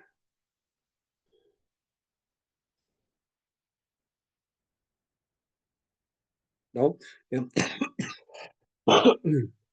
Irak se convirtió en una tierra sagrada del chiismo por el martirio de Hussein, El martirio de Hussein en Karbala, un evento central para la memoria del chiismo, se dio pues precisamente en la región de Irak. En la región persa, en Irán, se fue inclinando progresivamente más hacia el chiismo, ¿no? Por su devoción a líderes carismáticos mesiánicos religiosos. Durante todo el dominio abasí, los chiitas fueron perseguidos, encontraron sus espacios de oposición política, crearon una identidad de resistencia frente al poder suní y se establecieron en la región de Irak y en la región de Persia. Cuando llegaron los turcos a defender el sunismo, a reforzar la ortodoxia suní, a fundar madrazas, a apoyar todo el jurismo, persiguieron a los chiitas en muchas regiones y convirtieron a Bagdad en un bastión suní, en contraste, en guerra contra ese momento, el Cairo fatimí. Y pues la lucha contra el chiismo como parte importantísima de la misión política y militar de los turcos quedó perfectamente establecida, ¿no?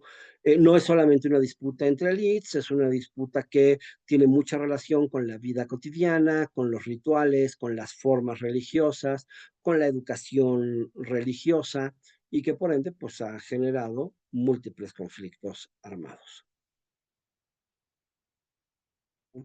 Todo esto es la base de los alineamientos políticos y religiosos que siguen vigentes hasta el día de hoy, ¿no? El chiismo y el sunismo, desde luego, no es una cuestión medieval, es una cuestión que claramente le dio esta identidad al Islam y que claramente fundó esta separación, porque aunque en Irak hay muchos chiitas, Irak se convirtió en el bastión, Bagdad, la capital, el lugar desde donde se defiende el Islam sunita y por ende se impuso el sunismo. Y Persia, Irán, quedó claramente como la contraposición, ¿no? Poco a poco, el Irán se va convirtiendo en la religión mayoritaria de la zona persa de los califatos islámicos, ¿no?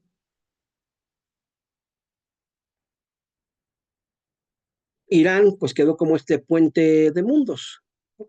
Quedó como este territorio de cruce entre el Islam árabe, el Islam turco, la herencia de los persas con la nueva fe islámica, entre el mundo suní, dominado por Bagdad y los turcos, y el mundo chiita, arraigado en el sur de Irak y en las regiones iraníes.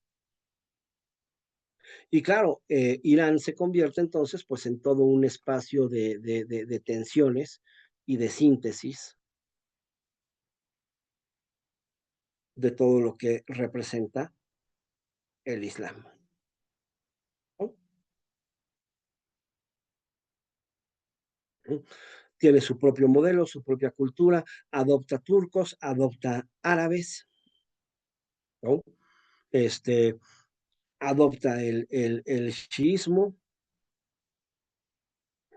y se convierte en una región estratégica sumamente importante.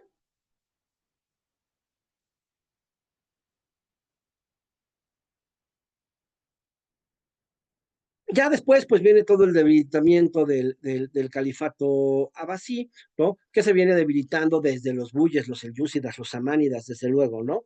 Y toda esta división religiosa que va contribuyendo a este debilitamiento permanente para que puedan surgir nuevos grupos, para que puedan surgir nuevos movimientos, pero este es el origen de todas las guerras internas del Islam.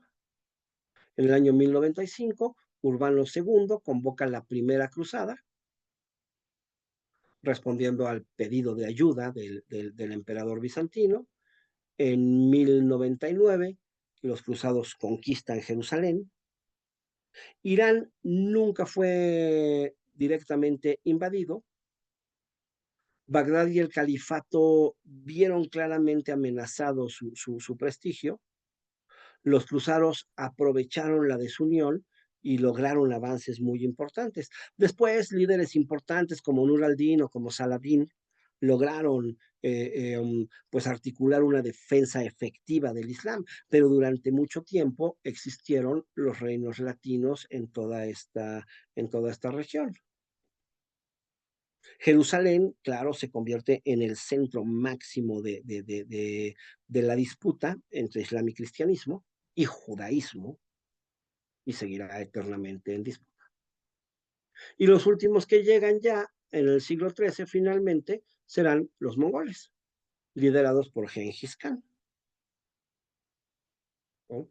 Que pues irán apoderándose de los territorios del Islam. En 1258, Huelgum logrará saquear Bagdad, ejecutar al último califa abasí, residente en la ciudad, destruir las bibliotecas y todos los centros de conocimiento, y pues será la trágica caída de Bagdad, el colapso definitivo del califato como poder político central, por la división interna de los musulmanes, ¿no? Sin la división interna, este hecho no se hubiera dado.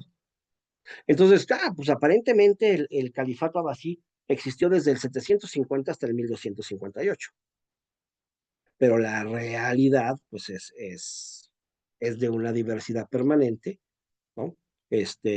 Religiosa, política, que queda sustentada por una figura simbólica que es el califa.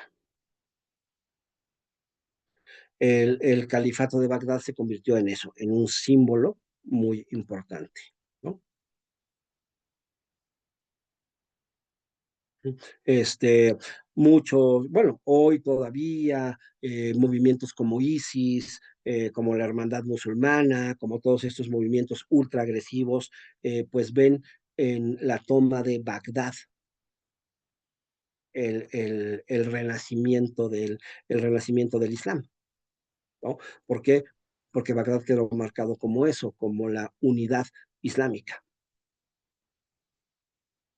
Históricamente, pues es un campo de batalla muy importante, y hoy seguirá siendo pues un escenario de todas estas rivalidades religiosas y políticas. Mientras Irán pues seguirá siendo el guardián de la identidad islámica iraní, ¿no? Con el persa con lengua y con el chiismo por religión. Irak será el bastión de los sunnis, Irán será el bastión chiita. Entonces, pues aquí toda esta herencia, ¿no? Que pues ya la podemos traer hasta el día de hoy, ¿no? Y hasta aquí llegamos hoy.